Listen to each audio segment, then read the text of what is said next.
Salut investisseurs, dans cette vidéo, on va analyser ensemble le dossier Nvidia Corporation.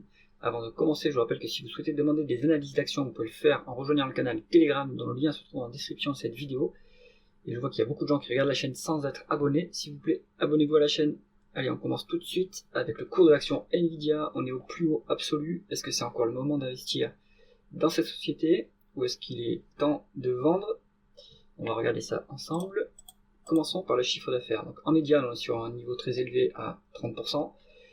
2024, c'est soldé, enfin 2023, c'est soldé par 125% de croissance, donc ça décoiffe, c'est exceptionnellement élevé. Est-ce que c'est durable ce niveau de croissance? Ben ça va dépendre de la commande des clients, donc de la dépense en capital des utilisateurs des puces de ce groupe, donc les GAFAM notamment, qui viennent utiliser les puces dans les data centers. Ça, c'est quelque chose que vous devez analyser dans le marché. Est-ce que ce niveau est durable? Ça, c'est la question.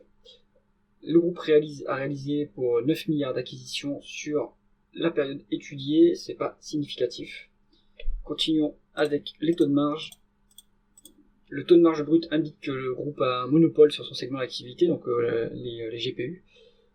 Et en plus, ce taux de marge est en augmentation. Donc, qui dit monopole dit pouvoir de fixation des prix énorme. Ça c'est excellent.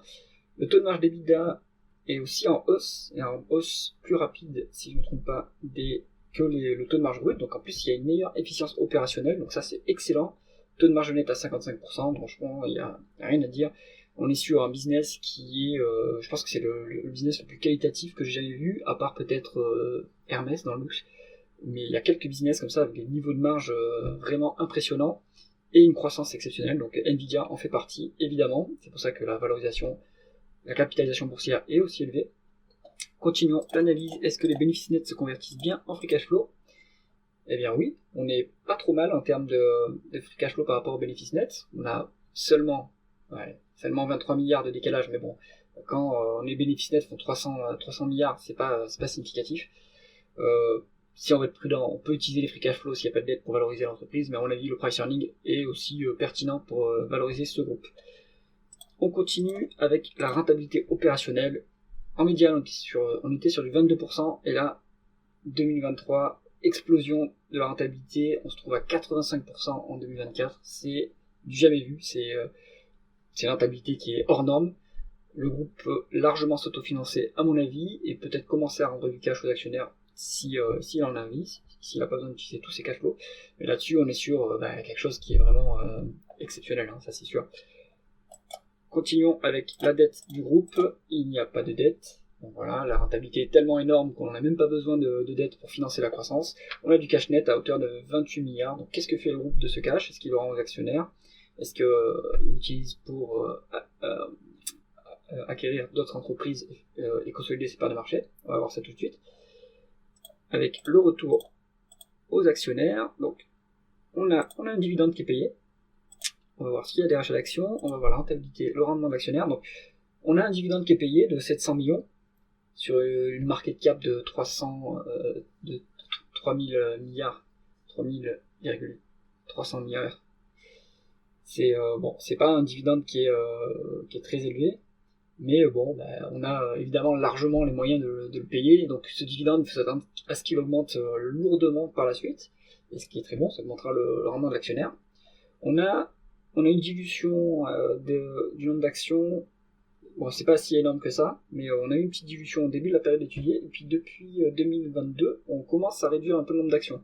Ce qui arrive classiquement sur ce type d'entreprise, c'est qu'on fait du paiement en actions des salariés, donc ça dilue un peu les actionnaire, mais le groupe rachète ses actions pour atténuer, neutraliser cet effet. Maintenant, est-ce que les rachats d'actions se font à un niveau de valorisation qui est pertinent? On va voir ça par la suite. Coifin calcule un taux de rendement de l'actionnaire qui est à 1%, donc c'est faible pour l'instant, mais ça, à mon avis, ça va augmenter largement. Pour l'instant, c'est un peu trop faible pour justifier que ce soit une action de rendement, mais ça, sans doute, c'est une action de croissance, évidemment. On va continuer avec la valorisation, et ça va piquer, à mon avis. On va regarder ce qui se passe en termes de price earnings. On regarde par rapport à la médiane. Alors, en médiane, on est sur un price earning de 52, c'est-à-dire qu'on paye 52 fois les bénéfices des 12 derniers mois quand on achète l'entreprise. Ça c'est la médiane. Actuellement on est sur du 54, donc c'est à peu près la médiane. Bon, en absolu c'est des niveaux monstrueux, hein, évidemment. Si on regarde sur les 12 prochains mois, avec la croissance, mais là ça veut dire qu'on prend en compte les estimations des analystes, on serait sur du 34. Donc là ça commence à devenir un peu plus raisonnable. Après on peut aller creuser les prévisions à 2 ans par exemple, à quel PER on se trouve.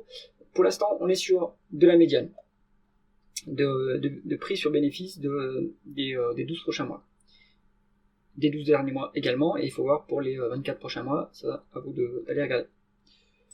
Conclusion du dossier Nvidia. Donc, toujours pareil, société de croissance, je vois deux profils d'investisseurs. L'investisseur long terme de croissance, il est finalement pas trop regardant sur les multiples payés et il est prêt à encaisser des moins-values de 50% ou plus même sur ce type d'action. Et ce qui va compter, c'est l'appréciation des bénéfices. Donc, si on est dans ce profil-là, il faut garder l'action très longtemps, 15-20 ans, je dirais. Et dans ce cas-là, bien sûr que c'est intéressant de rentrer sur Nvidia. Si on est un actionnaire plus court terme, c'est-à-dire qu'on fait un gain en capital sur 12-18 mois, là c'est risqué parce que le multiple est... Bon, on est sur la médiane, mais bon, en absolu, on est quand même sur un niveau très élevé de multiple. Donc on peut se prendre une moins-value très rapidement, et dans ce cas-là, si on a besoin de vendre plus rapidement, on va devoir acter une moins-value. Et dans ce cas-là, c'est pas vraiment approprié de rentrer sur ce dossier. C'est tout pour l'analyse de Nvidia. Si vous avez aimé cette vidéo, mettez un pouce vers le haut et pensez à vous abonner à la chaîne. À bientôt.